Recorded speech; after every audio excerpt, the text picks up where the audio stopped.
O ministro da Fazenda, Fernando Haddad, fala com a imprensa agora. Vamos acompanhar. Crescendo.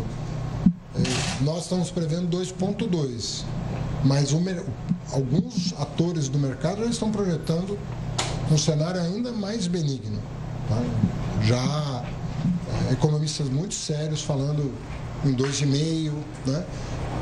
Então há uma especulação sobre um crescimento maior do que o projetado pelo governo. Isso ajuda na arrecadação, naturalmente, né? O CAGED de fevereiro, os números preliminares que ainda não são divulgados, mas confirmam uma trajetória de aumento do emprego, da massa salarial. Isso também reforça a arrecadação da Previdência, então isso também melhora o quadro. E depende também da aprovação das medidas que nós mandamos para o Congresso. Eu vi circular uma notícia de que a Receita não tinha prestado informações sobre o PERSE. Na verdade, nós prestamos as informações que foram requisitadas, confirmando os números, né? Houve, sim, uma renúncia de 32 bilhões em função do PERSE, portanto, muito acima do que estava projetado para 5 anos. Nós desbaratamos um esquema na Justiça, né, que autorizou o bloqueio de bens de R$1 bilhão de lavagem de dinheiro, utilizando o PERSE. Na minha opinião, isso não ganhou a projeção devida, porque eu vinha falando que o PERSE estava sendo usado para essa finalidade e a Receita demonstrou que está, agora demonstrou com um caso concreto, né, de que está sendo usado com essa finalidade. E a renúncia bateu efetivamente os 32 bilhões. Algumas pessoas perguntaram como é que o número de quinais caiu para 2023 e ainda assim a renúncia foi maior do que 2022. Vamos nos lembrar que em 2022 o PERSE funcionou por 8 meses, não pelo ano todo. Então o erro de conta já começa daí. E outra, que as pessoas aprendem a pular um programa mal desenhado, como é o caso desse programa. Muito mal desenhado, com brechas absurdas.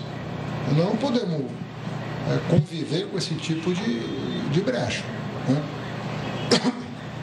Encaminhamos para o Congresso leis relativas à folha também, para ver se moderamos aquilo que foi aprovado para caber dentro do orçamento desse ano, sempre na perspectiva de buscar o equilíbrio das contas, né?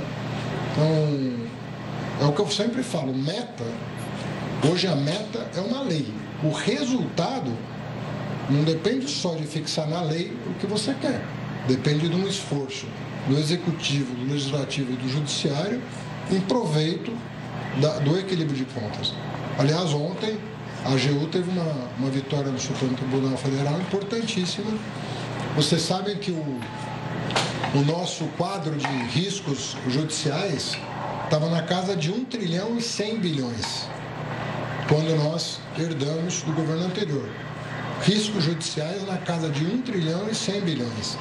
Nós já reduzimos a metade os riscos judiciais, né, herdados do governo anterior, né? Isso demonstra uma capacidade de diálogo e eu penso que o Judiciário está adotando uma postura mais consequencialista, né, como os juristas chamam, o que concorre também para o equilíbrio das contas no longo prazo. Qual vai ser a consequência da decisão que eu estou tomando para a sociedade?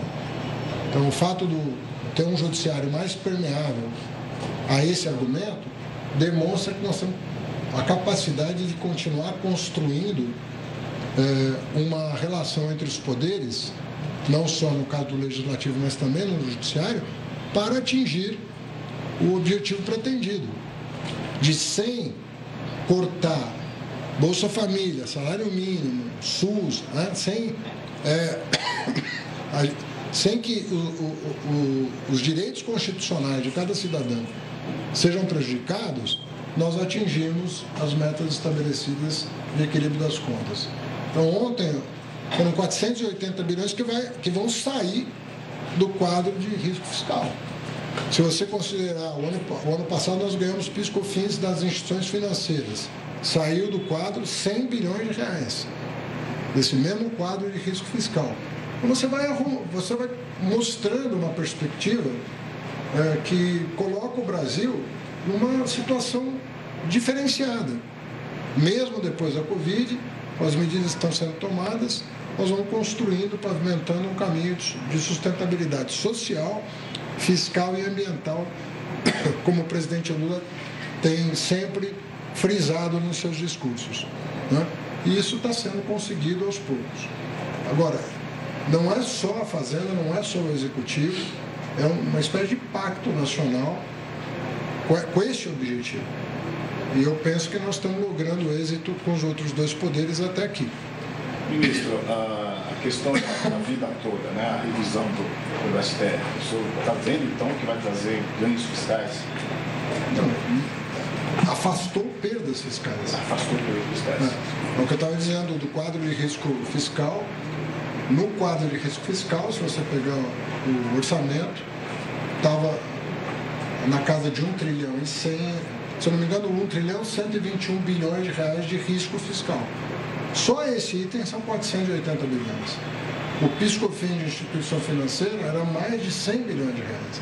Quer dizer, em 2 itens, você tem 580 bilhões, que é metade do que nós herdamos do governo anterior. Imagine você, se esse trabalho tivesse sido feito quando do julgamento da tese do século. A tese do século trouxe um prejuízo para o Tesouro de R$500 bilhão. Sei que o Estado brasileiro estivesse coordenado para evitar a devolução de R$500 bilhão para quem não pagou o imposto. Porque aquilo que estava sendo julgado era o consumidor pagou o imposto e quem recebeu de volta foi quem recolheu o imposto em nome do consumidor. Uma tese absolutamente imprópria, tanto do ponto de vista econômico quanto do ponto de vista jurídico.